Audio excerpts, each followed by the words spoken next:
السلام علیکم ورحمۃ اللہ وبرکاتہ۔ ایک گھر کے بارے میں رپورٹ جس کا عنوان ہے آئینہ خانہ۔ گھر میں داخل ہوتے ہی یوں لگا کہ ہم غلطی سے کسی شو روم میں آ گئے ہیں۔ دروازے سے ہی آئینے اور کرسٹل شو پیسز، مختلف ملکی اور غیر ملکی نوادرات توجہ اپنی طرف مبذول کرا رہے تھے۔ جگہ جگہ شو کیسز تھے، اسٹینڈ لگے ہوئے تھے اور ہر طرف کرسٹل کی بہار ہی بہار تھی۔ گھر کیا تھا؟ بقول شاعر آئینہ خانہ تھا۔ اس سے زیادہ ہوا سجا گھر میں نے کبھی اپنی زندگی میں نہیں دیکھا۔ نوادرات کو دیکھ کر حیرت ہو رہی تھی کہ کیا کچھ جمع کیا ہوا ہے، سب کچھ دنیا میں چھوڑ کر جانے کے لیے۔ اللہ اکبر! دکھ اس بات پر ہو رہا تھا کہ کیا یہ زندگی ان کاموں پر ضائع کرنے کے لیے دی گئی ہے؟ ان سب کو خریدنے، سجانے، سنوارنے، ان کو ٹھیک ٹھاک رکھنے، صفائی کرنے میں کتنا وقت، کتنی محنت، مال اور صلاحیتیں لگتی ہوں گی۔ یہ سب کچھ اگر دین کے فروغ اور اشاعت میں لگتا تو کتنا اچھا ہوتا، دنیا اور آخرت دونوں میں کام آتا۔ اب تو یہ سب کچھ ضائع ہو جائے گا اور نقصان اور خسارے کا سبب بھی بن جائے گا۔ اور دوسرا نقصان یہ بھی ہے کہ ان کی وجہ سے کسی اور طرف توجہ دینے کی فرصت ہی نہیں ملتی۔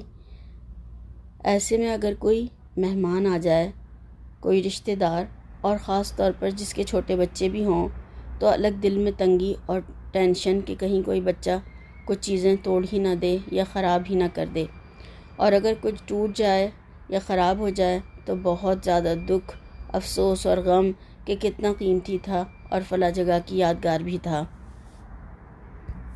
اب فیصلہ یہی ہو سکتا ہے کہ کسی کو گھر آنے ہی نہ دیا جائے، اور کسی کے گھر جانے کا سوال ہی نہیں پیدا ہوتا کیونکہ کسی سے ملنے کی فرصت ہی نہیں ہے۔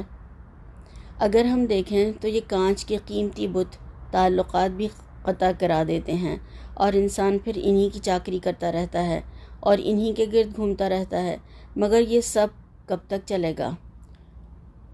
ایک دن دنیا سے بھی جانا ہے اور موت بھی آنی ہے۔ میں یہی سوچ رہی تھی کہ کیا یہ پورا گھر اسی طرح اس خاتون کے مرنے پر اس کی قبر میں رکھ دیا جائے گا؟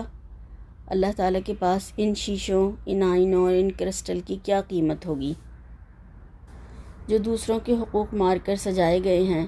اس مال میں نہ جانے کتنے غریبوں کا حق تھا مگر جو کہ ادا ہی نہیں کیا گیا۔ یہی مال اگر کسی کے تن کو ڈھانکنے، کسی کے پیٹ کو بھرنے، کسی مریض کی دوا یا کسی یتیم کی سرپرستی پر لگایا جاتا تو دنیا اور آخرت میں نیکیوں کی شکل میں اعمال نامے میں اضافے کا سبب بن جاتا اور صدقہ جاریہ بھی بن جاتا۔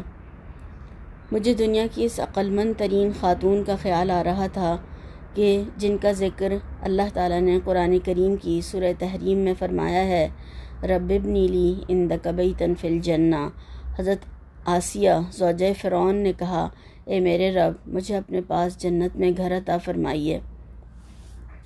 ایمان لانے کے بعد ان کو فرعون اور اس کے محلات کی عیش و آرام، ان نوادرات سے اور چیزوں سے کوئی دلچسپی نہیں رہی تھی۔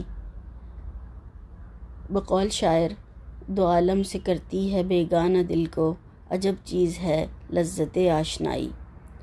چپکے چپکے میں بھی اللہ تعالیٰ سے یہی دعا مانگ رہی تھی اور سوچ رہی تھی کہ اللہ کرے ہم سب کو دنیا میں ہی یہ سمجھ آ جائے کہ یہ تمام چیزیں، خواہ وہ مال ہو یا صلاحیتیں ہوں، اولاد ہو یا تمام طرح کی نعمتیں، سب کی سب امانت ہیں، اور کل ان سب کا جواب دینا ہے، حساب دینا ہے کہ کہاں سے کمایا اور کہاں لگایا۔